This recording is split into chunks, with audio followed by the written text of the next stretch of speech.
Hello everyone, welcome to my channel. My name is Alecia Lott, and this channel is for those of you who want to have a journaling routine that is messy, minimalist, and low budget, and for those of you who want to use journaling for mental health and growth and feelings and stuff. This is my weekly spread video that I do every Sunday, sometimes Monday, and this week I would like to pose the question to you of how can I journal like an Olympian?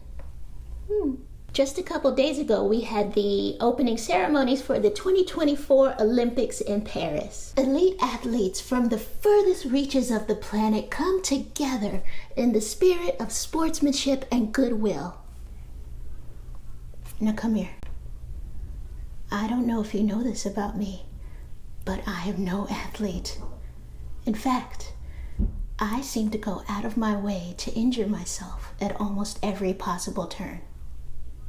And if you're watching this, no offense, but you're probably not a professional track star or gymnast or diver or whatever.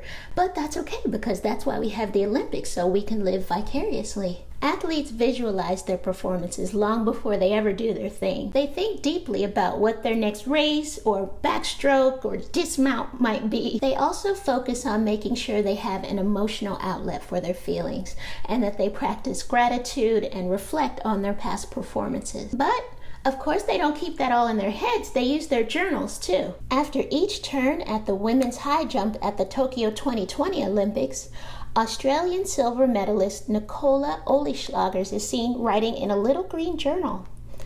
This little book of gold became a part of her routine that includes personal reflections after each jump, technical advice, and motivational quotes.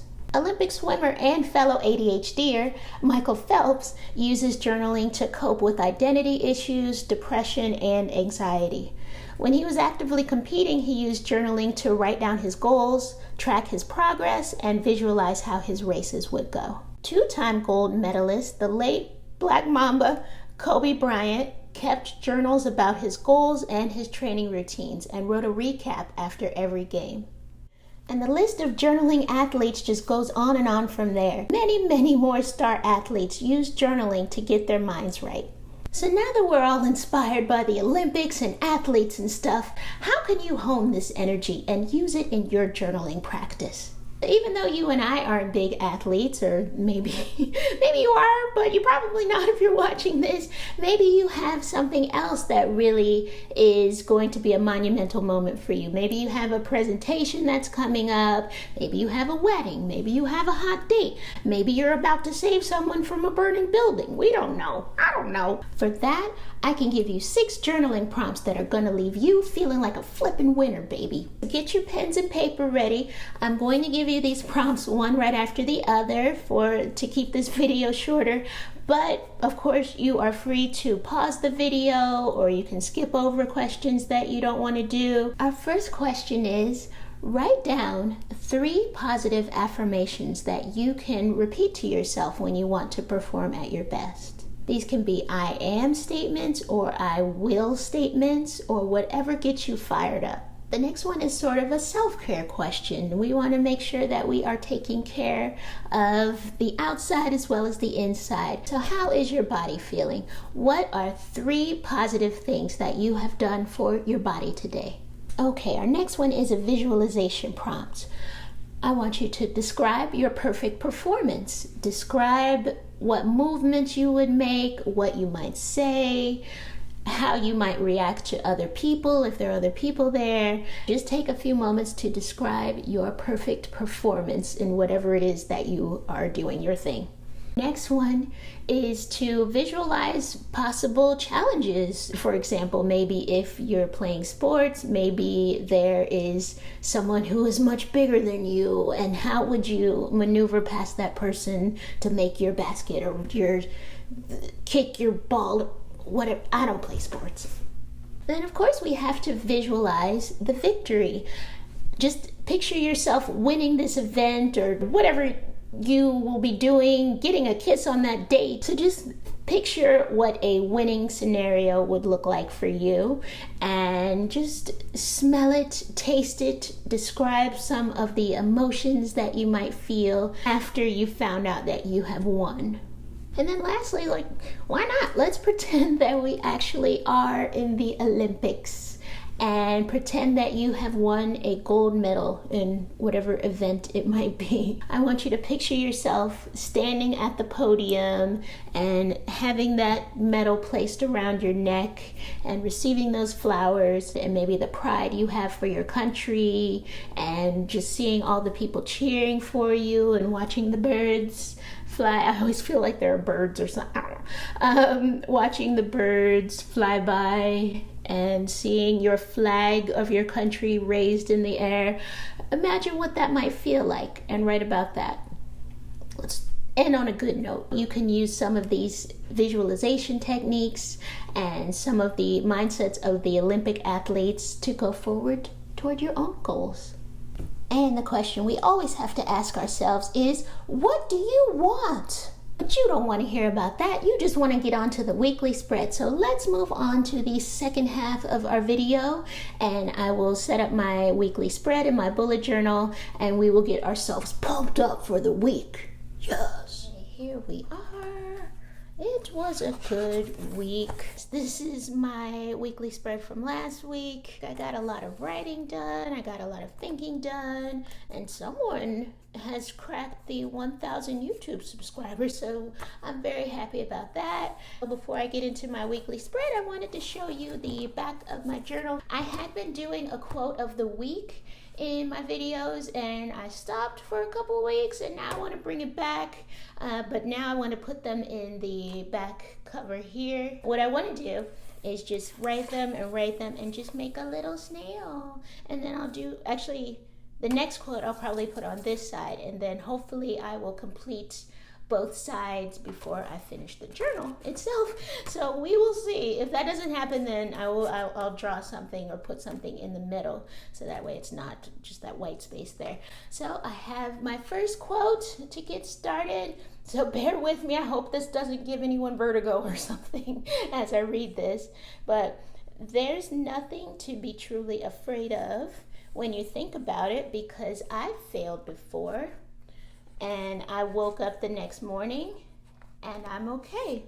And that is by the late, great Kobe Bryant. And yes, he has a lot of great quotes that are motivational. You know, you can't go into life, I don't think, just being afraid of failure. You have to say, okay, I am going to fail sometimes, but I need to just move forward and just hope I don't fail. But if I do, it's not the end of the world. So I really like that quote, and that's how I try to live my life, but not always. I know there are some things that I am afraid of and that I need to get over, and so that I can accomplish something in those things. So that's something I'm still working on, and I don't know how to feel about the month of August. It's just my birthday's in September, so it's really just a month that I am always trying to get through in order to get to my birthday. There, I said it. First, what I do is I leave a few spaces, and then I go ahead and write my daily tasks. Okay, and now I'm going to come up here and just put the days of the week. Okay, that is the top section. Now I'm going to leave some space for myself, and then I'll come down and do my to-do list under here. So I didn't do a whole lot for Sunday last week. I did quiet reading time. I believe I took maybe an hour or so, no television. I turned on some music and I just read for an hour, and it was lovely. I'm constantly saying to myself, I don't read enough. I don't read enough. I want to read more. So I figure at least one day a week I can give myself an hour or so. I'm going to go ahead and put that I want to make it an hour, and I just go in my bedroom and just turn some music on and just relax. Okay, now I will leave some space here for my calendar, which will go right there. Next week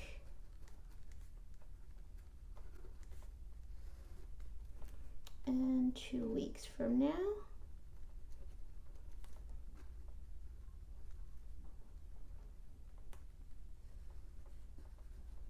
Okay, next is the calendar stamp. All right.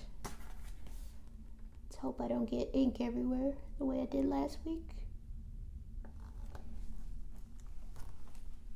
Hey, not bad. Not bad at all.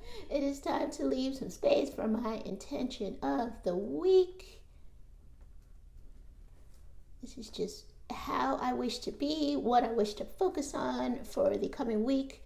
And I will leave myself, I don't know exactly how many lines, but I will just go ahead and leave a space right here. And then I will write my intention at the end. I like to close my journaling session out with that. What is your number one goal for the quarter? And how can you break that up into smaller tasks? I don't know about you, but it has helped me a lot just to be able to take the weekly tasks and then migrate them over to the daily things that I do and at least have a sense of what I'm supposed to be doing to get toward my goals. Now, obviously, it's not perfect, but it's better than it was in the past where it was just like the goal is way out there and I don't know what I'm supposed to be doing every day in order to accomplish that thing. So feeling better. This section I'm going to go ahead and put goals for the third quarter of 2024. Oops. 2024. And if you don't do this in your journal, I highly recommend it, just to always be mindful of what your goals are. Maybe read them to yourself every day like I do, or maybe once a week. But I do think it is helpful to just constantly remind yourself. I don't want to ever just forget and start doing some other random thing that has nothing to do with my goals. So things are going well. I hope things are going well for you and your goals. And let me know in the comments how things are going for you, if there are things you need to tweak, if there are things that you need to update on your list of goals for the quarter. And after you do that, then let's look forward and talk about our intention for the coming week.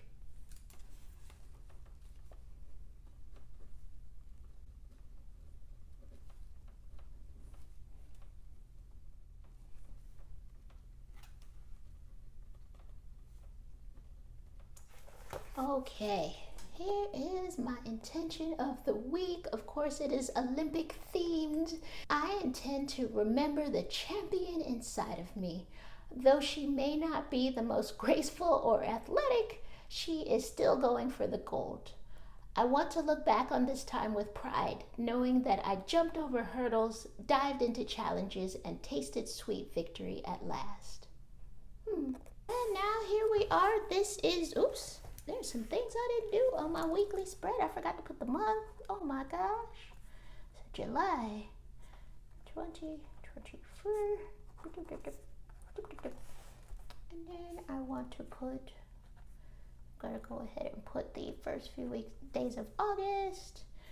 Okay, there we are. That's much better. This is my weekly spread. I hope this was helpful to you as you create your weekly spread in your bullet journal or in your planner. And I hope you go forth like a champion this week, like an Olympian. I hope those journaling prompts were helpful to you as well.